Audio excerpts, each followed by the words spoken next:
ஆக்சுவலாக நான் வந்து வீரப்பனை நேரடியாக சந்தித்தேன். அவங்களுக்கு வந்து ஒரு காவல் தெய்வமாகவே வீரப்பன் வந்து அவங்க மைண்டில் இருக்குது. சினிமாவை எதிர்க்கிற யாரும் யோகியன் இல்லை, அவங்களோட மனசு சுத்தம் இல்லை. இளையராஜா இருந்தால் தான் நம்ம படம் பண்ணணும் அப்படிங்கிறது இதில் இல்லை.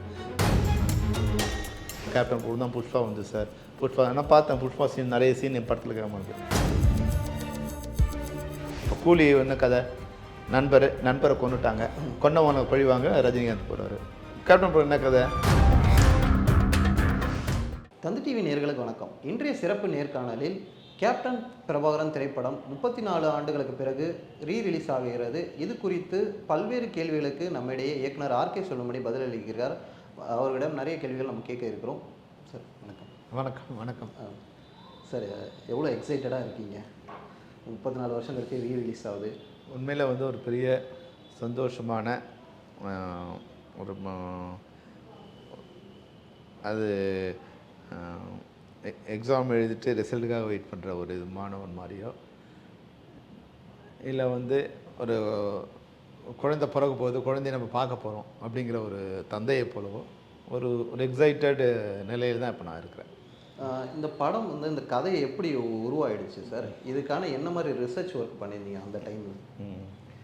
ஆக்சுவலாக வந்து நான் உண்மையான நிகழ்ச்சிகளை, உண்மையான சம்பவங்களை, கதை மாந்தர்களை வந்து நமக்குள்ளேருந்து எடுக்கிற மாதிரி, நம்ம கண்ணுக்கு தெரியாத வில்லனோ நம்ம கண்ணுக்கு தெரியாத ஒரு ஹீரோவெலாம் இல்லாமல் நம்மளே பார்த்த நிகழ்ச்சிகள், நம்மளே பார்த்த மனிதர்கள், அவங்ககிட்ட இருக்கிற கெட்டது, அவங்ககிட்ட இருக்கிற நல்லது, இதை தான் வந்து பண்ணணும், அதுதான் என்னோடய ஸ்டைலு அப்படின்னு நான் முடிவு பண்ணேன். அப்படி தான் நான் வந்து புலன் விசாரணை வந்து உருவப்படுத்தியிருந்தேன். அப்போது கேப்டன் பிரபாகரன் உங்களுக்கு ஏற்கிற அது மாதிரி தான் வந்து அந்த நேரத்தில் வந்து வீரப்பன் வந்து சந்தனக்கட்டை வீரப்பன் அழைக்கப்பட்ட வீரப்பன் வந்து தமிழ்நாடு, கேரளா, கர்நாடகா 3 மாநிலத்திலுமே வந்து பேசும் பொருளாக இருக்கும். அப்போ அதனால் வந்து இது சம்மந்தம் ஒரு கதை பண்ணலாம் அப்படின்னு வந்து ராவத்தர் சொல்லி ஒரு லைன் சொன்னேன். லைன் வந்து ஆக்சுவலாக என்னென்னா ரொம்ப சின்ன லைன் தான் சார். சரத்குமாரும் விஜயகாந்த் சாரும் நண்பர்கள். சரத்குமார் ஒரு மினிஸ்டர் பொண்ணை காதலிக்கிறார், கல்யாணம் பண்ணுறதுக்கு உதவி பண்ணுறாரு. அப்போ தன் பொண்ணை வந்து தனக்கு தெரியாமல் கல்யாணம் பண்ணி வச்சிட்டான். அந்த மந்திரி வந்து கோவப்பட்டு இந்த தன்னோட மருமகனை கொல்லணும் முடிவு பண்ணுறாரு. அதுக்காக வந்து அவனை ஃபாரஸ்ட் ஆஃபீஸராக வீரப்பன் இருக்கிற இடத்துக்கு அனுப்பிச்சி விட்றாங்க. அதில் வீரப்பன் போன இடத்துல அந்த தன் நண்பனை காணாமல் போயிடுறான். அவன் இருக்கானா இல்லையா அப்படிங்கிறது தெரியல. அப்போ அந்த நண்பனை தேடி விஜயகாந்த் போகிறார் சார். போய் நண்பனோட நிலையை கண்டுபிடிக்கிறாரு. நண்பனுக்கான வீரப்பனையும் வந்து அரெஸ்ட் பண்ணி கொண்டு வர்றாரு. இதுதான் அவர் ஒரு லைன் அவருக்கு சொன்ன கதை. அவருக்கு வந்து ஓகே, இது ஓகேன்னு சொல்லிட்டார். நான் பெருசாக ஒரு நிமிஷம் கூட கதை சொல்லலை, இந்த கதை ஓகே அப்படின்னு சொல்லிட்டார். அப்போ நான் சொன்னேன், சார் எனக்கு இது வேணும்னா ஒரு 6 மாதம் எனக்கு டைம் கொடுக்கணும் கதை பண்ணுறதுக்கானார். இல்லை சார், கதை வந்து அப்புறம் பண்ணிப்பேன், எனக்கு முதல்ல ஒரு லொக்கேஷன்ஸ் வேணும். இந்த லொக்கேஷன் வந்து இது மாதிரி இருக்கக்கூடாது, இது முன்னாடியும் இருக்கக்கூடாது பின்னாடியும் இருக்கக்கூடாது. லொக்கேஷன் 6 மாதம் பார்க்குறது இது மாதிரி நான் கேள்விப்படாத இதுவாக இருக்கேன்னாரு. இல்லை சார், இது எப்படி விஜயகாந்த் சார் ஒரு ஹீரோவோ அது மாதிரி வந்து இந்த காடும் ஒரு ஹீரோ. எனக்கு வந்து என்னென்னா ஆக்சுவலாக நான் எமரால்டு ஃபாரஸ்ட் படம் எனக்கு பிடிச்ச படம். அது பிடிச்ச படம்னா அந்த கதையை விட அந்த காட்சி அமைப்பு, அந்த ஃபாரஸ்ட் இருக்கு இல்லைங்களா, அந்த ஃபாரஸ்ட் மாதிரி எனக்கு ஒரு ஃபாரஸ்ட் வேணும் அப்படின்னு நான். அப்போது எனக்கு வந்து ஒரு ஜிப்ஸி ஜீப்பு, விஜயகாந்த் சார் போகிறார் இல்லைங்களா, அந்த ஜிப்ஸி ஜீப்பு அப்போ தான் வாங்கினாங்க, எனக்காகவே வாங்கினாங்க அந்த ஜீப்பு, ஒரு டிரைவரு, ஒரு உதவியாளர், ஒரு ஸ்டில் ஃபோட்டோகிராஃபர், 4 பேரும் நாங்கள் இங்கேருந்து கிளம்பிட்டோம். என்கிட்ட ஒரு 50,000 ரூபா பணம் கொடுத்துட்டார் ராவத்தர். அப்போ அந்த படத்துக்கான சம்பளமே 25,000 தான். ஆனால் என் கையில் 50,000 பணம் கொடுத்துட்டு நீ எப்போ வேணாலும் போவா அப்படி. அதுவும் இல்லாமல் அவங்களுக்கு வந்து தமிழ்நாடு, கேரளா, கர்நாடகா 3 இடத்துலையும் வந்து டிஸ்ட்ரிபியூஷன் ஆஃபீஸ் எல்லா இடத்துலையுமே இருக்குது. அவங்க ஆஃபீஸ் இல்லாத இடத்துலையும் அவங்க டிஸ்ட்ரிபியூட்டர்ஸ் இருக்காங்க. உங்கள் எது வேணுனாலும் எங்கே வேணாலும் வாங்கிக்க அப்படின்னு சொல்லிட்டார். நாங்கள் கிளம்பினோம். ஒரு 6 மாதம் எங்களுக்கு ஆச்சு.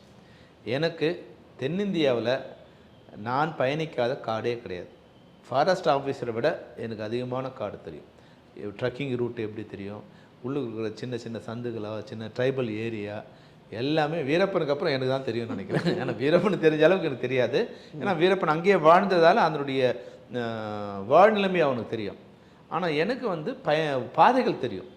எந்த இடத்துலேருந்து எப்படி போகணும், எது மாதிரியான ஒரு ஸ்டேட் ரோடு எங்கே இருக்குது, வில்லேஜ் ரோடு எங்கே இருக்குது, சந்து எங்கே இருக்குது, ட்ரெக்கிங் ரூட் எங்கே இருக்குது அப்படிங்கிறது இதை கண்டுபிடிக்க எனக்கு வந்து 6 மாதம் ஆச்சு. அப்போவே நான் சின்னதாக உருவகப்படுத்திக்கிட்டு ஒரு கதையை வந்து அவருக்கு சொன்னேன். கதை ஓகேன்னு சொன்னார். அதுக்கப்புறமா தான் நாங்கள் அந்த ஃபாரஸ்ட்டை நாங்கள் தேடி கண்டுபிடிச்சோம். சார், நீங்கள் படம் எடுக்க சமயத்தில் வீரப்பன் வந்து எப்படி இருப்பான்றது மக்களுக்கு தெரியாது. இது ஒரு உருவமாக நீங்கள் வந்து கதை பண்ணுறீங்க. அங்கே உள்ள அதிகாரிகள்கிட்ட நீங்கள் கேட்டிங்களா இந்த மாதிரி கடத்தினாரு? ஏன்னா அந்த காட்சி அமைக்கல் வந்து வீரப்பன் எப்படி இல்லைனாலும் ஒரு ரியலிஸ்டிக்காக அது இருந்தால் தானே அது நமக்கு ஒரு பிரதிபலிப்பாக இருக்கும். அதிகாரிகள் எல்லாம் மீட் பண்ணிங்களா, பேசுனீங்களா? அவங்க சொல்கிற இன்புட்டை வச்சு அந்த கதை அப்படி அவங்க அந்த கேரக்டரைசேஷன் உருவாக்கப்படுதா?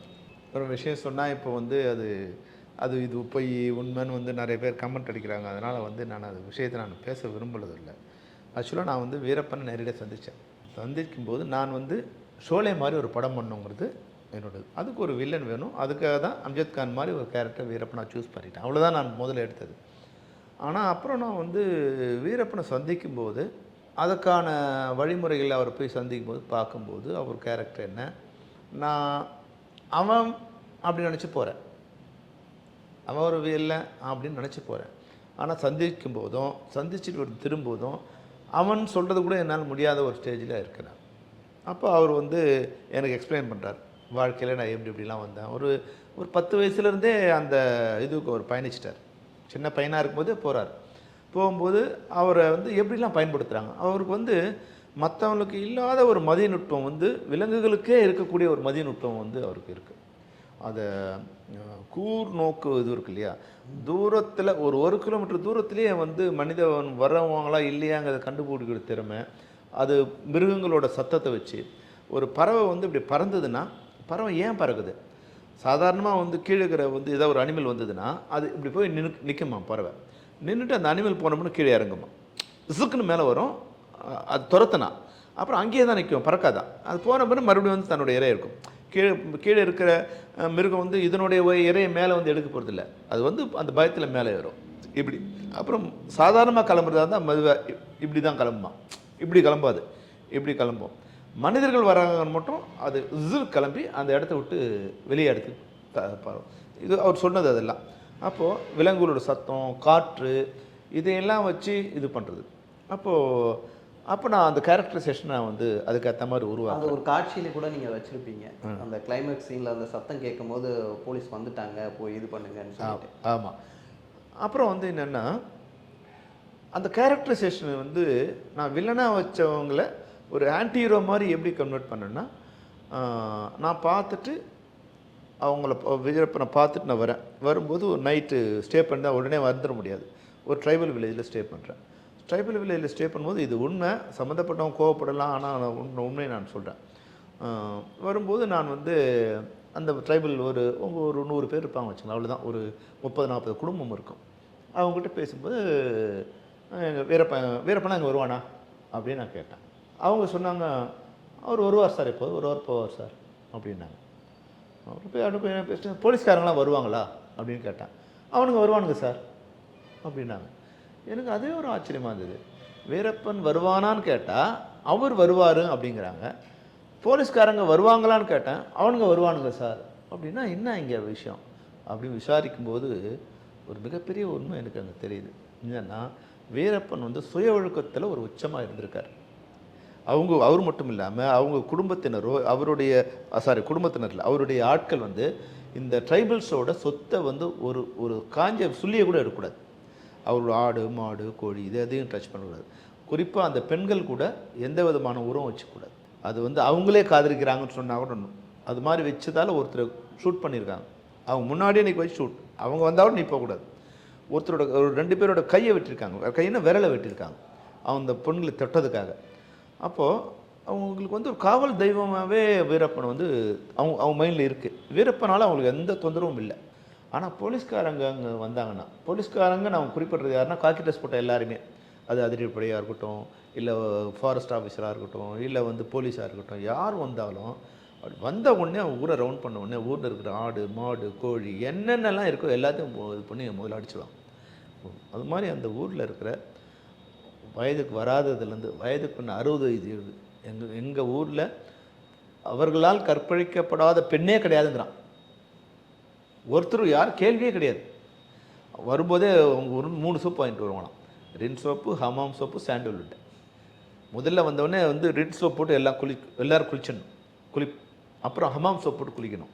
அப்புறம் சாண்டல் போட்டு அப்புறம் இவங்க வந்து பண்ணாங்கன்னா உதவி பண்ணும்போது அவங்களுக்கு உள்ளே வந்து பாலியல் வல்லுறவு கொள்ளும்போது வெளியே வந்து சம்மந்தப்பட்ட பெண்ணோட கணவனோ தந்தையோ சகோதரனோ யாரோ வெளியே நிற்பாங்க. அவங்களோட மனநிலை எப்படி இருக்குன்னு சொல்லுங்கள். அப்போ எப்படி வந்து உங்களுக்கு அவங்க உதவி பண்ணுவாங்க? அப்போ வந்து அதை தான் வீரப்பனை வந்து நான் வந்து கேரக்டராக மாற்றி அதுக்கப்புறம் வீரப்பனுக்கு அப்புறம் ஒரு வில்லன்கு இருக்காங்க நான் வந்து இது பண்ணது. வீரப்பன்கிட்ட தெரிஞ்சது என்னென்னா, வீரப்பன் வந்து ஒரு 20,000 30,000 டன் வந்து சந்தன மரம் கடத்திருக்காங்க, வெட்டியிருக்கான். அது சாதாரண உங்கள் தலையிலையோ என் தலையிலையோ தூக்கிட்டு வர முடியாது. ஏறக்குறைய ஒரு 10,000 15,000 லோடு வந்து லாரியில் வந்தால் தான் எடுக்க முடியும். அப்போது இதெல்லாம் எங்கே வந்தது, யார் கொண்டு வந்தாங்க, அங்கே வந்து இருக்கிற செக் போஸ்ட் தாண்டி போகணும், இதெல்லாம் எங்கே போச்சு இதெல்லாம்? அப்போ வெளியே இருக்கிறவங்களோட ஒரு கரமாக தான் இவன் செயல்பட்டான். மூலங்கிறது வெளியே இருக்குது அப்படிங்கிற ஒரு இது வந்து ஒரு ஐடியா வந்து ஒரு உண்மை எனக்கு அங்கே ஃபார்ம் ஆச்சு. அப்புறம் இந்த மனிதர்கள்ட்ட பேசும்போது அவனோட கேரக்டர் வந்து எனக்கு வந்து இதுவாச்சு. அப்படி தான் நான் மன்சூர் அலிகானை அதுக்கப்புறமா நான் வடிவமைச்சேன். அது கிளைமேக்ஸ் சீனில் கூட சொல்லுவாங்க, இவங்க வந்து கர்ப்பமாக இருப்பாங்க, கர்ப்பமாக இருப்பாங்க, அவர் மனிதாபிக்கன்னு சொல்லி விஜயகாந்த் வந்து சொல்லுவாப்புல. அதுதான் ஆக்சுவலாக அதுக்காக தான். ஏன்னா எந்த ஒரு பெண்ணையும் வந்து அவன் வந்து தொட்டதில்லை அப்படிங்கிறதுக்கான ஒரு இதுவாக தான் வந்து அந்த சீனை நாங்கள் அதுக்காக தான் அது வச்சோம். அந்த சீனே ரம்யா கிருஷ்ணன் கேரக்டர் கொண்டு வந்ததுக்கே அது ஒரு முக்கிய காரணம். அவனோட சீனை நமக்கு ஒரு ஹீரோயின் மாதிரி ஒருத்தர் வேணும், ப்ளஸ் வந்து இந்த கேரக்டர் மூலம் வந்து வீரப்பனோட ஒரு நல்ல குணத்தை வெளியே கொண்டு வரணும். கெட்டவனா அப்போ தான் அவங்க நினச்சிக்கிட்டு இருக்காங்க. உடனே நான் நல்லவனை அப்போ சொல்ல முடியாது இல்லையா? அதுக்கப்புறமா தான் உங்களுக்கு வந்து அவரை பற்றி நல்ல விஷயங்கள்லாம் நான் எடுக்கும்போது அவன் வந்து ஒரு கெட்டவனாக தான் எல்லாருக்கும் தெரியும். இப்போ நான் உடனே ஒரு ஆன்டி ஹீரோவை பண்ணிட முடியாது. அப்போ அதுக்கு ஒரு கேரக்டர் நான் எஸ்டாப்ளிஷ் பண்ணி கொண்டு வந்தேன். இப்போலாம் ஒரு படம் வந்து சின்னதாக போஸ்டர் வெளியிட்டாலே வந்து அரசியல் கட்சியெலாம் எதிர்ப்பு தெரிவிக்கிறாங்க. அந்த சமயம் அவ்வளோ ஒரு தாக்கத்தை ஏற்படுத்தி இருக்கும்போது அவங்களுக்கு அந்த எதிர்ப்பு இருந்ததா சார் படம் ரிலீஸ்க்கு? ஒன்றுமே இல்லை சார். இப்போது ஆக்சுவலாக வந்து எல்லார்ட்டும் பொறுமை போயிடுச்சு. சினிமாவை வந்து எதுவுமே வந்து அவங்க வந்து ஒரு விஷயமாக பயன்படுத்திக்கிறாங்க. நல்லதுக்கும் கெட்டதுக்கும் அவங்க வந்து தங்களை பிரபல்யப்படுத்தி தான் பயன்படுத்தி. சினிமாவை எதிர்க்கிற யாரும் யோக்கியன் இல்லை, அவங்களோட மனசு சுத்தம் இல்லை. அவங்க இதன் மூலம் தன்னை பிரபல்யப்படுத்திக்கிறது தான் வந்து பண்ணுறாங்க தவிர எனக்கு யாராக இருந்தாலும் சினிமாவில் வர கருத்துக்களால் சில விஷயங்கள் இருக்கும். அதாவது மொத்த சமூகத்துக்கும் எதிரான ஒரு விஷயம், மொத்த மக்களுக்கும் எதிரான ஒரு விஷயம், தமிழ் சமூகத்துக்கே எதிராக ஒரு விஷயம் இருக்குது, அப்படிமா ஒரு சென்டிமெண்ட்டை பாதிக்குது அப்படின்னா பரவாயில்ல. சின்ன சின்ன விஷயம் வருது இல்லைங்களா, இதையெல்லாம் எதிர்க்கிறதுங்கிறது வந்து தங்களை பிரதிபலிப்படுது தவிர இங்கே ஜாதி மதம் இதெல்லாம் வந்து அவங்கவுங்க தங்களை சினிமாவை சொன்னால் இப்போ பேப்பரில் வரும், வேறு அவன் என்ன போராட்டம் பண்ணாலும் இங்கே வராது. இந்த படத்தை இது திரையிடக்கூடாது, தியேட்டர் முன்னாடி ஒரு 10 பேர் நின்று கற்றுனாங்கன்னா தமிழ்நாடு முழுக்க வரும். இதுதான் எங்கள் இப்போ இருக்கிற பெரிய மைனஸ் பாயிண்ட். மற்றபடி இந்த திரைப்படங்களை எதிர்க்கிற எல்லாரோடுக்கும் 90% பேருக்கு எந்த விதமான நோக்கமும் இல்லை, தங்களை பிரபல்யப்படுத்திக் கொள்வதை தவிர. ஆனால் அப்போ அது இல்லை. அப்போ இல்லாததால் நாங்களாம் தப்பிச்சோம் சார். இன்னொன்று, அந்த ட்ரெயின் சீக்வன்ஸ் எத்தனை நாள் அந்த ட்ரெயின் சீக்வன்ஸ் எடுக்கப்பட்டது? இதில் விஜயகாந்த் சார் வந்து டூப் போடாமல் ஃபுல்லாகவே நடித்தாரா இல்லை அது எப்படியா சார்? அது ட்ரெயின் சீக்வன்ஸ் வந்து மொத்தம் வந்து 3 days எடுத்தோம் சார். ப்ளஸ் ஒரு நாள் வந்து அந்த சீன்லாம் எடுத்தோம், 4 days எடுத்தோம். ட்ரெயின் இல்லாத அந்த குதிரை வர்றது தனியாக வருது இல்லையா, அதெல்லாம் வந்து அங்கே ட்ரெயின் சீக்வன்ஸ் இருக்கும்போதே நாங்கள் தனியாக இங்கே எடுத்துகிட்டு இருப்போம். அதனால் வந்து அது வந்து மொத்தம் 4 நாள் அந்த சீன் எடுத்தோம். விஜயகாந்த் சார் வந்து 90% வந்து அவர் டூப் போகிறது விரும்ப மாட்டார். ஏன்னா எப்பவுமே வந்து ஒரு 1000 பேர் எதிர்ப்பாங்க. அந்த நேரத்தில் அவர் வந்து டூப் போகிறது அலோவ் பண்ண மாட்டார். பெரும்பாலும் வந்து அவுட்டோர் காட்சிகளில் டூப் போகிறதுங்கிறது வந்து ரொம்ப ரேர். அதனால் இதில் பெரும்பாலான காட்சிகள் வந்து ஒரு வேளை ஓடுற ட்ரெயினில் வந்து ஜம்பிங் மாதிரி ஏதாவது இருந்தால் அங்கேருந்து மேலேருந்து ஜம்ப் பண்ணுறது, அது மாதிரி ரன் பண்ணுறதெல்லாம் அவரே தான் ரன் பண்ணார். ட்ரெயின் ஓடும்போது ரன் பண்ணுறது எல்லாமே விஜயகாந்த் சார் தான் ரன் பண்ணார். மேலே ஃபைட் பண்ணுறது அவரே தான் பண்ணார். 2-3 ஷார்ட்ஸ் வந்து அது வந்து ஜம்ப் பண்ணுறது இருக்கும். அந்த ஜம்பிங் மட்டும் வந்து வேறு ஹார்ஸ் ரைடிங்கில் அவரை முன்னாடியே கற்றுக்கிட்டதா இல்லை அந்த படத்துக்காக அவர் இது பண்ணுவார்? அவர் வந்து எப்படி முன்னாடி தான் கற்றுட்டுப்பார். ஏன்னா வந்து பிரம்மாண்டமாக வந்து மலையெல்லாம் கூட அவர் தான் ஓட்டினார், மலையெல்லாம் அவர் தான் ஓட்டினார். அதனால் எனக்கு வந்து இதுக்காக கற்றுக்கிட்ட மாதிரி எனக்கு தெரியும். எங்ககிட்ட வந்து கற்றுக்கல அவர். சாதாரணமாக வந்து இப்போ சொன்னால் நான் அவர் கேட்கவும் இல்லை, ஓட்ட தெரியுமான்னு கேட்கல. ஏன்னா ஹீரோன்னு நம்ம ஒரு மைண்டில் செட் பண்ணிட்டோம் இல்லையா. அவரும் வந்து ஏறி உட்காந்து சாதாரணமாக தான் ஓட்டினார். அப்போ முன்னாடி அவர் டெஃபினட்டாக பழகியிருப்பார். இல்லைன்னா அந்த கண்டபுரான பாதையிலையும் ட்ரெயினோட பேரலாக வரணும், ஒரு கம்பியை பிடிச்சிட்டு வேற வரணும், அப்படிலாம் கற்றுக்காமல் ஓட்ட முடியாது. அதனால் முன்னாடி நிச்சயமாக கற்றுக்கிட்டு இருப்பார். இப்போல்லாம் ஒரு சிஜியில் ஒரு 4 குதிரையை வச்சு நிறைய குதிரை காமிச்சு இது பண்ணுறாங்க. ஆனால் நீங்கள் அப்போ அந்த சமயத்தில் வந்து கிட்டத்தட்ட ஒரு சீனுக்கு ஒரு 50 குதிரை இருக்கும்போது அது எல்லாமே ஒரே நேர்கோட்டில் ஓடணும், ட்ரெயின் பண்ணணும். அது எவ்வளோ சவாலாக இருந்துச்சு சார்? ஐயோ, அது பெரிய கஷ்டம் சார்.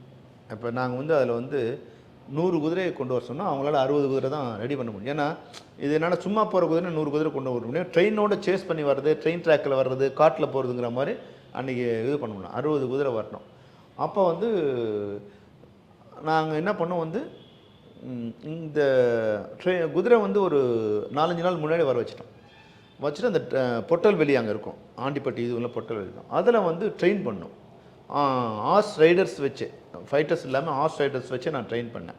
அது எப்படி நேர்கோட்டில் ஓடணும், குறைஞ்சபட்சம் வந்து ஒரு 10 அடி 20 அடி வந்தால் கூட ஓகே. அப்போ முதல்லேருந்து கொஞ்சம் வந்துட்டு எப்போ வருதோ அப்போ அதை நம்ம இதில் கூட ட்ரைனிங்கில் கூட நாங்கள் ஷூட் பண்ணோம்.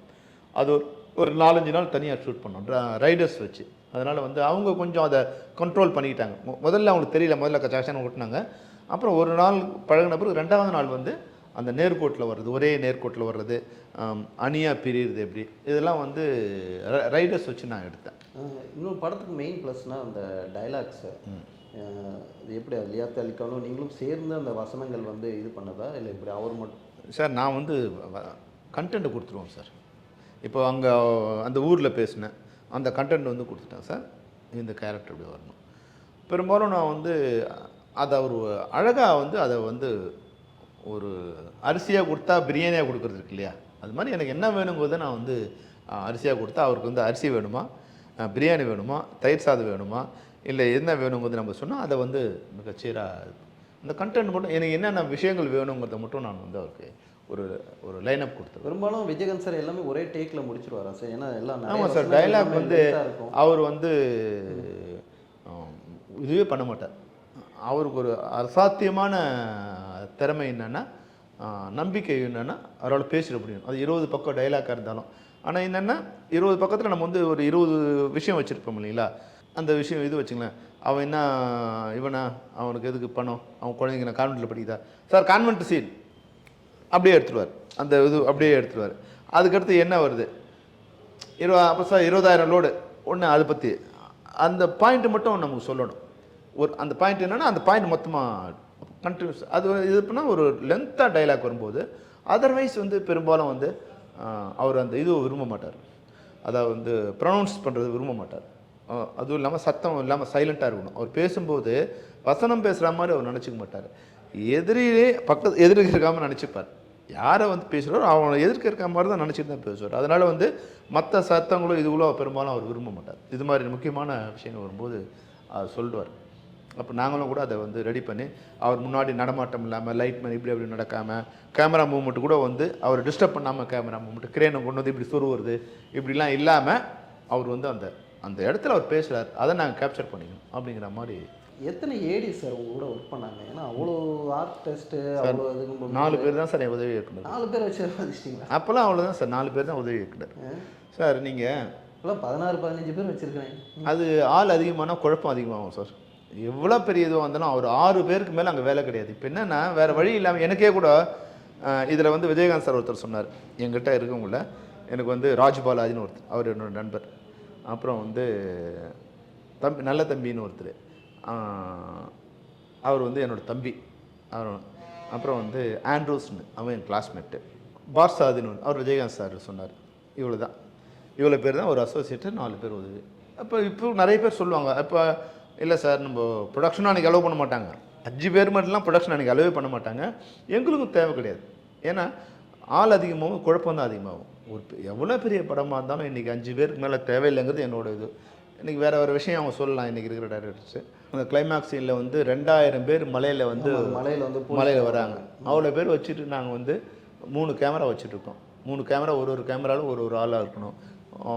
ஆள் வர்றதில்ல. இப்போ வந்து 1000 பேர் வந்து அந்த ஆட்கள் இப்படி வரணும், 500 பேர் வந்து போலீஸ் இப்படி வரணும், ஆட்கள்லாம் வில்லேஜ் ஆட்கள். இங்கே வீரப்பன் குரூப் வந்து ஒரு 300-400 பேர் இருக்கும். இவங்க எல்லாருக்கும் இன்ஸ்ட்ரக்ஷன் கொடுக்கணும். எப்படி கொடுக்க முடியும்? அப்போ நான் என்ன பண்ணணும், பெரும்பாலும் வந்து அந்த 1000 பேர் கூட போய் ஃபஸ்ட் நின்றுவேன். 1000 பேர் எப்படி நான் என்ன ஃபாலோ பண்ணிக்கணும். அவங்க என் அசிஸ்டண்ட்டை முதல்ல சொல்லுவேன், 5ஆ பிரித்து நீ என்ன பண்ணு. முதல்ல இவங்களுக்கு வந்து ஒரு ஆக்டிங் கொடுத்துருவேன். இதை மொத்தமாக இவங்களுக்கு நடத்தி காமிச்சிடுவேன். மொத்த சீனுக்கு நீ என்ன பண்ணணும் அது ஒரு தடவை பண்ணி காமிச்சு. அப்புறம் போலீஸ்க்கு மொத்தமாக இந்த 1000 பேர் எப்படி வரணும், வீரப்பன் குரூப்பு இவங்கெல்லாம் எப்படி பண்ணணும் அப்படிங்கிறத முதல்ல எல்லாருக்கும் வந்து பண்ணிட்டோமா. ஒருத்தருக்கும் ஒரு இன்சார்ஜ். அப்புறம் கேமரா சிஸ்டம் சொல்லிவிடுவோம். நான் ஒரு கேமராவில் இருப்பேன். அவ்வளோதான். மானிட்டர் கிடையாது, சவுண்டு கிடையாது, மைக்கு கிடையாது. எல்லாமே எங்கேருந்தோ கத்தி தான் சொல்லணும். அப்போ நாங்கள் வந்து ஒரு ரெட் கிளாத்து, ஒரு ஒயிட் கிளாத்து, ஒரு க்ரீன் கிளாத்து வச்சுப்போம். ஒயிட் கிளாத் வச்சுக்கிட்டா ஒரு ஒயிட் கொடி காமிச்சா ரெடி ஆகணும்னு அர்த்தம். நாங்கள் ரெடி இல்லை, ஆனால் ரெடி ஆகணும், உங்களுக்காக நாங்கள் வெயிட்டிங்னு அர்த்தம். ரெட் கிளாத் காமிச்சோமா நாங்கள் ரெடி இல்லைன்னு அர்த்தம். க்ரீன் கிளாத் காமிச்சா அவங்க ஆக்ஷன் தூக்கணும். இப்படி தான் நாங்கள் வந்து அதை ஒர்க் பண்ணோம். அவங்க எப்படி சார் ஆர்கனைஸ் பண்ணி கூப்பிட்டு வந்தீங்க? ஏன்னா மலையில் வந்து ஏறதே கஷ்டமாக இருந்ததுல்ல. அது சார் உண்மையில் என் கூட வந்த டெக்னீஷியன் தான் அந்த வெற்றி காரணம். அன்றைக்கி வந்த கேமரா அசிஸ்டண்ட்டு ராஜராஜன் சார் மாதிரி அவ்வளோ உடம்பு இப்படி வச்சுப்பார். அவர் வந்து அப்படி ஒரு இது மாதிரி மான் மாதிரி ஓடுவார். கையில் கேமரா வச்சுட்டு ஓடுவார். பெரும்பாலும் ட்ராக்லாம் போட முடியாதாங்க, க்ரெயின்லாம் கொண்டு போக முடியாது. இப்படி வச்சுப்பார், கேமரா இப்படி வச்சு இப்படி எடுப்பார். ஏதோ ஒரு சின்ன ஒரு இது மாதிரி அவ்வளோ இது பண்ணும். அவரோட உதவியாளர்கள் வந்து குமார், ராஜரத்னம், இது மாதிரி ஒரு 4 பேர். அந்த பசங்க அவனும் கேமரா மாதிரியே இருப்பான். ஏன் அசிஸ்டன்ட்ஸு உயிரை கொடுத்து வேலை செய்வாங்க. அது மாதிரி ஆனசினி சர்வீஸ் லைட்மேன்ஸு, அப்பா க்ரெயினு, கேமரா அசிஸ்டன்ட்ஸு. அன்றைக்கி எல்லாருக்குமே ஒரு வெறி இருக்கும் சார். எல்லோரும் வந்து இது என் படம் இது அப்படின்னு நினச்சி எல்லோரும் ஒர்க் பண்ணாங்க. இன்றைக்கி அந்த இது உணர்வு இல்லை. அப்புறம் வந்து அந்த 1000 பேர் வந்து கேரளாவில் சேர்ந்தவங்க. அதனால் வந்து அவங்களுக்கு அந்த மலை பக்கத்தில் இருந்தவங்களுக்கு தான் அந்த இதுவும் இல்லை. இந்த போலீஸ்காரங்க தான் கஷ்டம். அவங்க தான் வந்து சென்னையிலேருந்து வந்தவங்களுக்கு புதுசு அவங்களுக்கு. ஏன்னா இவங்களுக்கு அதுக்கெலாம் கொஞ்சம் ஆர்டிஸ்ட்டாக வேணுங்கிறதுக்கு. இந்த வீரப்பன் குரூப்பாக இருந்தவங்க எல்லோரும் வந்து அங்கேயே 90 நாள் இருந்தாங்க. அதனால் 2-3 நாள் கழிச்சு அவங்க செட் ஆகிட்டாங்க எப்படி வரணும்னு. போலீஸ்காரங்க மட்டும் அன்றைக்கி ஒரு 3 நாள் வந்துட்டு போயிட்டாங்க. அவங்க ஒரு 500 பேர், அங்கே இருக்கிற 500 பேருக்கு நாங்கள் ட்ரெஸ் போட்டோம். ஆனால் போலீஸ் நம்ம ஆளுங்களை வேணும்னு ஒரு 500 பேர் கூப்பிட்டு போயிருந்தோம். இதுதான் வந்து பெரிய பிரச்சனையாக இருந்தது. அவங்கள ட்ரெயின் பண்ணுறது தான் கொஞ்சம் கஷ்டமாக இருந்தது. மற்றபடி வந்து செட் பண்ணிக்கிட்டோம். அப்புறம் அந்த படத்தில் வந்து ரம்யா கிருஷ்ணன் தான் ஃபஸ்ட்டு சாய்ஸா சார் அந்த ரோலுக்கு? அப்போ நான் ரம்யா கிருஷ்ணனை வந்து இதுக்கு சொன்னேன். அப்போ வந்து நர்சாரெட்டின்னு வந்து தெலுங்கு ப்ரொடியூசரு. அவர் வந்து இல்லை அந்த பொண்ணு நடித்தா படம் ஓடாது, சென்டிமெண்ட் அயன் லேக்கு வேண்டாம் அப்படின்னு. சரி நானும் போய் சரி நானே வந்து ஃப்ரெஷ்ஷாக வரேன், நான் போய் யாருக்கும் ரெக்கமெண்ட் பண்ணுற மாதிரி ஆகக்கூடாதுன்ட்டு நான் விட்டுட்டேன். அப்போ சரண்யா வந்தாங்க. சரண்யா தான் எங்கள் ஹீரோயின். அவங்க வந்து ஒரு நாள் ஒர்க் பண்ணாங்க. இதில் நாங்கள் அந்த ரோடு, நாங்கள் அந்த ஊருக்குள்ளே போகிறோம் இல்லையா, அது ட்ரைபல் வில்லேஜ். அங்கே போகிறதுக்கு வழி கிடையாது. விஜய ராவுத்தர் தான் அதுக்கு வந்து ரோடு போட்டார். ரோடுனா மண் ரோடு போட்டு ஜல்லி அடித்து அது 30 கிலோமீட்டருக்கு ரோடு போட்டாங்க. அப்போ அங்கே போய் நாங்கள் ஷூட் பண்ணுறோம். இவங்க அது வரும்போதே இவங்க கொஞ்சம் அன்கம்ஃபர்டபுள் ஃபீல் ஆகிட்டாங்க. அங்கே உள்ள வந்து எனக்கு அவங்களுக்கு சின்ன ஒரு மிஸ் அண்டர்ஸ்டாண்டிங் வந்துடுச்சு. அந்த காஸ்ட்யூம் போடுறதில்ல, அவங்க வேறு மாதிரி காஸ்ட்யூம் போட்டு வந்தாங்க. அது ஒரு லம்பாடி ட்ரெஸ். நான் இவ்வளோ தூரம் சொன்னேன், அவங்க வந்து கணுக்கால் வரைக்கும் அந்த ட்ரெஸ் இருந்தது. அவங்க கேமரா அவங்க அசிஸ்டன்ட் சொன்னாங்க, சரியாக வரா சார் கொஞ்சம் மாற்றினா. அவங்க அதில் கொஞ்சம் சின்ன சின்ன இது. ஆனால் ஈவினிங் திடீர்னு சொன்னாங்க வந்து ஸ்டமக் பெயினாக இருக்குது சார் ரஜினிகாந்த் சார்கிட்ட. அப்போ தான் தெரியும் அவங்க ஏபி ராஜோட டாக்டர், ஒரு டைரக்டரோட டாக்டர் வந்து எங்கிட்ட அவர்கிட்ட சொன்னாங்க. ஏன்னா எங்களுக்குள்ள அந்த ஒரு சின்ன ஒரு மிஸ் அண்டர்ஸ்டாண்டிங் இருக்குது இல்லையா. இன்னும் விஜயகாந்த் வந்து சொன்னார், சொல்ல முடியாத மாதிரி ஒரு 2 நாள் அட்ஜஸ்ட் பண்ணிக்கலாமா. எப்படி இருந்தாலும் வந்து நிறைய நாள் இருக்குது, அதனால் ஓகே சார்னு சொல்லிட்டேன் நான். அவங்க போய் 2 டேஸ் வரவே இல்லை. அப்புறம் இல்லை உடம்பு சரியில்லை வரலன்ட்டாங்க. அப்போ யாராவது ஒருத்தர், நான் சொல்லிட்டேன் யாராவது ஒரு பெண் வேணும், அது அழகான ஒரு பெண் வேணும், 90 நாள் நம்ம கூட இருக்கணும். ஷூட்டிங் எப்போன்னு கேட்கக்கூடாது, ஏன் எனக்கு ஷார்ட் எடுக்கலன்னு கேட்கக்கூடாது, எனக்கு அவங்க மார்க்கெட் இருக்கணும்னு அவசியம் இல்லை, யாரோ ஒரு ஹீரோயின் வேணும் அப்படின்னு சொன்னேன். அப்போ வந்து ரம்யா கிருஷ்ணன் அப்போ வந்து இது வந்தாங்க. அவங்க ஃப்ரீயாகணும். அப்போ வேறு யார் வானான்னு சொன்னாங்களோ அவங்களே கொண்டு வந்து வர வேண்டிய இது வந்துடுச்சு. ஸோ அப்படி தான் வந்து ரம்யா அதில் வந்து உள்ளே வந்தாங்க. அதுக்கப்புறம் அவங்க கேரியரே அது வேறு லெவலில். ஆமாம், அவங்களுக்கு அந்த அடுத்த இன்னிங்ஸ் ஸ்டார்ட் பண்ணுறதுக்கு அவங்களுக்கு வந்து அந்த படம் வந்து ஒரு பெரிய ப்ளஸ் ஆகுது. இந்த கேப்டன் படம் வெற்றி கூட வந்து ரம்யா கிருஷ்ணன் வந்து ஒரு முக்கியமான காரணம். அந்த ஆட்டமா தேரோட்டமா சாங்கும் அதில் அவங்க பெர்ஃபார்மன்ஸு எல்லாமே வந்து ஒரு பெரிய ப்ளஸ் ஆகுது. ஹிந்து முஸ்லீம் அந்த யூனிட்டி வந்து ஒரு ஃப்ளாஷ்பேக் சீக்வன்ஸில் வரும். அவர் வந்து அனாதையாக இருப்பார். விஜயகாந்த் வந்து சின்ன வயசில் வந்து அனாதையாக இருப்பார். இன்னொரு முஸ்லீம் வீட்டில் வந்து வளருவாங்க. அவங்க பேர் மாற்றம் இல்லை பிரபுன்ற இந்த மாதிரி இதெல்லாமே வந்து லியாத் அலி கானோட வசனத்திலே இது இருந்துச்சா இல்லை அந்த இல்லை நான் அந்த கண்டென்ட்டை நான் தான் சொல்லுவேன். எனக்கு வந்து ஆக்சுவலாக வந்து அப்பா வந்து தமிழ் ஆசிரியர், டிஎம்கே ஃபேமிலி. எங்கள் பெரியப்பா வந்து திராவிடர் கழகம், பெரியாரோட இது வந்து. அதனால் வந்து எனக்கு சின்ன வயசுலேருந்தே அந்த வந்து அந்த ஜாதி மதம் எதுலேயும் வந்து எனக்கு நம்பிக்கை கிடையாது. அதுக்கு எதிரான கருத்து தான் எனக்கு இருக்கும். இப்போது நீ போனீங்கன்னா நான் கல்யாணம் பண்ணதும் வந்து ஜாதியும் இல்லை, தமிழ் மொழியும் இல்லை. என் தம்பிக்கு கல்யாணம் பண்ணதும் அது மாதிரி நான் சொல்லிட்டு வந்து இங்கே நல்லவங்க கெட்டவங்க, கல்ச்சர்டு அன்கல்ச்சர்டு அப்படி வச்சுக்கலாம். கல்ச்சரைஸ் பண்ணணும். அதை தவிர்த்துட்டு நீங்கள் வந்து ஜாதியாலோ மதத்தாலோ இது பண்ணக்கூடாது. ஸோ அந்த இது வந்து நான் வந்து சின்னதாக வந்து க்ரியேட் பண்ணலாம் அப்படின்னு சொன்னால் சரி. ராவுத்தருக்கு அது பிடிச்சிருந்தது. அதனால் அதை வந்து அப்படி தான் அந்த சீன் உருவாச்சு. சரத்குமார் வந்து அவ்வளோ எங்காக ஒரு இதுவாக இருந்தார், டக்குன்னு ஒரு கேரக்டர் வந்து க்ளோஸ் ஆகிற மாதிரி ஒரு இதாக இருந்துச்சு. அவர் இன்னும் கொஞ்சம் வந்திருக்கணும். அது முடியும் போது அவருக்கு வந்து இந்த தெலுங்கு படம் ஒன்று போனார், சிரஞ்சீவி படமோ ஏதோ நினைக்கிறேன். அது ஏதோ பேக் கால்ட் அடிக்கும் போது இங்கே அடித்து அவருக்கு இதில் ரொம்ப பெரிய அடிபட்டுருச்சு. ஸோ அதனால் நீங்கள் பார்த்தீங்கன்னா நாங்கள் வந்து பேட்ச் பண்ணி தான் எடுத்தோம், ஸ்காலர் போன் போட்டு தான் எடுத்தோம். அதனால் அவரால் கண்டினியூ பண்ண முடியும். ஈவன் அந்த மன்சூர் அடிக்கும்போது கூட அவரோட பெரிய ஆக்ஷன் சீக்வன்ஸ்லாம் வச்சு தான் பண்ணோம். அதுக்கு முன்னாடி ஒரு ஆக்ஷன் சீக்வன்ஸ்லாம் எடுத்துட்டோம். ஆனால் இப்போ வரும்போது அவரால் அது பண்ண முடியாத ஒரு சூழ்நிலை. அதனால் எங்களுக்கு வேறு வழி இல்லாமல் அது கொஞ்சம் ஷார்ட் அவுட் பண்ண வேண்டியதாகிடுச்சு.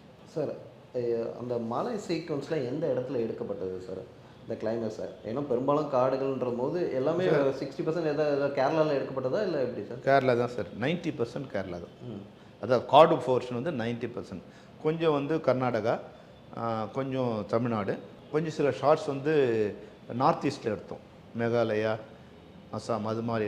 அங்கே ஆர்டிஸ்ட் இல்லாமல் அந்த இது மட்டும் கொஞ்சம் ஷார்ட்ஸ் கொஞ்சம் எடுத்தோம், அதை மேட்ச் பண்ணுறதுக்காக கொஞ்சம் எடுத்தோம்.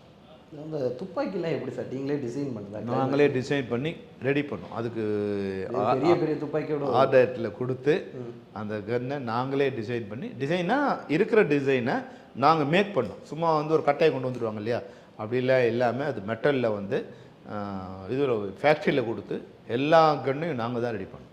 எந்த சீனில் விஜயகாந்த் சார் வந்து இந்த படம் ஹிட் அடிக்கும்ன்றது சொன்னார்? படம் முடிஞ்சக்கப்புறமா இல்லை படம் பார்த்தது? அவர் எங்கிட்ட வந்து அதை நேரடியாக எப்பவுமே சொன்னதில்லை. அவர் வந்து நம்ம என்ன சொன்னாலும் செய்வார். எந்த சீனையும் இது வேணும் வேணாம் அப்படின்னு சொல்லவே மாட்டார். அவர் கூட போய் சொல்லுவாங்க விட்டப்பட்டு, சார் இது மாதிரி அது மாதிரி அப்படின்னு சொல்லுவாங்க. சார் 2 சாங் இருக்குது, சாங் வந்து எல்லாம் ரம்யாகிருஷ்ணன் இருக்குது, உங்களுக்கு சாங் இல்லை அந்த சீன் அப்படின்னு. அப்போ அவர் வந்து ஒரே வார்த்தை அவங்களுக்கு சொல்லுவார். கூட ஸ்க்ரூ பண்ணிட்டே இருப்பாங்க இல்லையா, டேய் இது என்ன கதைன்னு உனக்கு தெரியுமா? எனக்கும் தெரியாது, உனக்கும் தெரியாது. அவன் ஒரு வருஷமாக அதை ஏதோ உருட்டி பெருட்டி கொண்டு வந்துடும். அப்போ நம்மளை விட 100 மடங்கு அவனுக்கு என்ன கதைன்னு தெரியும். அதனால் இன்றைக்கி வந்துட்டு நம்ம அந்த கதையில் போய் எந்த கரெக்ஷனும் சொல்லக்கூடாது அப்படின்னு. இப்போ அவன் வேலையை அவன் பார்க்கக்கூட நம்ம வேலை, நடிக்கிறது நம்ம வேலை, எனக்கு மேக்கப் போகிறது வேலை, காஸ்டியூம் கொடுக்குறது வேலை, அதோடு நிறுத்திக்க அப்படின்றார். ஆனால் நம்மகிட்ட வந்து சொல்லுவார். அது புலனு சார் நேப்பா அந்த வாசனை இப்போ கேப்டன் ப்ரோ பண்ணல, புலனு சார் நேப்பா சொன்னார். சொல்லப்போனால் எனக்கு ஆல்ரெடி வந்து 9 படம் ஓடல, இது 10வது படம், இன்னும் 4 படம் என் கையில் இருக்குது. இதில் இது ஓடணும், இல்லை இந்த 4 படத்தில் ஏதோ ஒரு படம் ஓடிடும், அப்புறம் 2 வருஷம் வந்து எனக்கு இதுவாகும். அதனால எனக்கு படம் இல்லைன்னு பிரச்சனை இல்லை. ஆனால் உனக்கு இதுதான் முதல் படம், நீ வந்து ஈகோவில் வந்து அவன் சொன்னதை எடுக்கக்கூடாது இவன் சொன்னதை எடுக்கக்கூடாது நினச்சின்னா இந்த படம் தான் உனக்கு கடைசி படம். அதனால் யார் சொல்கிறது நீ கேளு, நான் சொல்லலை. ஆனால் யார் சொன்னாலும் கேட்க மாட்டாங்கன்னு அடமெண்ட்டாக இருக்காது நீ அப்படின்னு சொன்னாங்க. அது எனக்கு வந்து மிகப்பெரிய வாழ்க்கையில் மிகப்பெரிய இது வந்து ஒரு லெசன். அது வந்து எனக்கு ஒரு நல்ல அறிவுரை. அதாவது வந்து மற்றவங்க சொல்கிறதுல நல்லதுன்னா அதை வந்து எந்த யுகமும் இல்லாமல் நம்ம எடுத்துக்கணும். நம்ம வெற்றிக்கு அந்த வெற்றிலாம் நம்மளை தான் வந்து சேரும், இயக்குனராக நம்மளை தான் வந்து சேரும். இது யார் சொன்னாங்கிறத இதில் வந்து லியாகத் வசனமா இல்லை வந்து ராஜா சாரோட சாங்கா ரம்யாகிருஷ்ணன் ஆட்டமா இல்லை. கேப்டன் பிரபாகரனா முதல் வெற்றி விஜயகாந்துக்கு, 2வது வெற்றி செல்வமணிக்கு அப்படின்னு நான் முடிவு பண்ணிட்டோம் அந்த நேரத்தில். அதனால் இங்கே வரும்போது வந்து பெரும்பாலும் எல்லா விஷயங்களும் எல்லோரும் அட்ஜஸ்ட் பண்ணி செட் பண்ணிக்கிட்டு எது சரியாக இருக்குமோ அதை வந்து எடுத்துகிட்டு போயிடுவோம். சார், உங்களுக்கு அந்த படத்துக்கு பெருசாக வந்து மியூசிக் தேவைப்படாது, பாடல்கள் வைக்கல. ஆனால் அந்த டைமில் இளையராஜா சார் மியூசிக்னாலே எப்படியும் அவர் அந்த படங்களில் வந்து ஒரு 5-6 பாடல்கள் இருக்கும். இதில் வந்து ஒரு 2 பாடல் தான் இருக்குது, ஃபுல் அண்ட் ஃபுல் அந்த பேக்ரவுண்ட் தான். இது எப்படி அவரை கன்வின்ஸ் பண்ண வேண்டியதுக்கு, இல்லை வேறு ஏதாவது சாய்ஸ் இருந்ததா மியூசிக் டைரக்டரில்? நான் சொன்னேன் இல்லைங்களா, முதல்ல எனக்கு படம் கிடைச்சா போதும். அப்போ எல்லோரும் இளையராஜாவுக்கு வெயிட் பண்ணோம், இளையராஜாவுக்காக வெயிட் பண்ணுற இதில் இல்லை. படம் கிடைக்கிறதே விஷயம், இளையராஜா இருந்தால் தான் நம்ம படம் பண்ணணும் அப்படிங்கிறது இதில் இல்லை. ஆனால் இளையராஜாவோட இது வந்து ரொம்ப முக்கியம் நான் நினச்சேன். முதல் படத்துக்கு போய் பேசும்போது சொன்னேன், என்ன பாட்டே இல்லை, அதில் ஒரு பாட்டு கூட கிடையாது. ஆக்சுவலாக நான் வந்து ஒரு இங்கிலீஷ் படம் மாதிரி தான் நான் பிளான் பண்ணியிருந்தேன். என்னையா நீ வந்து கொஞ்சம் அவர் வேற சார் நான் வந்து என்ன நம்பி வந்திருக்கேன் சார் அப்படின்னா அப்படின்னாரு. இல்லை சார், நான் வந்து இந்த கதையை இங்கிலீஷ் படமாக இருக்குன்னு வச்சு வந்திருக்கேன். ஆனால் மற்றவங்களாம் ஒரு பாட்டு 2 பாட்டு வைக்கிறாங்க சார், இந்த படமே பாட்டு தான் சார். என்னடா என்னப்பா சொல்கிறேன்? இல்லை சார், ரீரெக்கார்டியாக அது வந்து நான் வந்து ஒரு இங்கிலீஷ் படம் எடுக்கணும்னு நினைக்கிறேன் சார், அவ்வளோதான். இதில் ஹீரோயின் கிடையாது சார், காமெடி கிடையாது, இது வந்து ஒரு ஒரு ஒரு இன்வெஸ்டிகேஷன், இதுக்கு உங்கள் படம் வேணும். சரி ஏன்னு சொல்லி விட்டார். அப்புறம் இல்லையா ஏதாவது ஒரு 2 பாட்டு வச்சுக்கேன்னாரு. ஒரு பாட்டு ரெக்கார்ட் பண்ணோம், அது எடுக்கலை.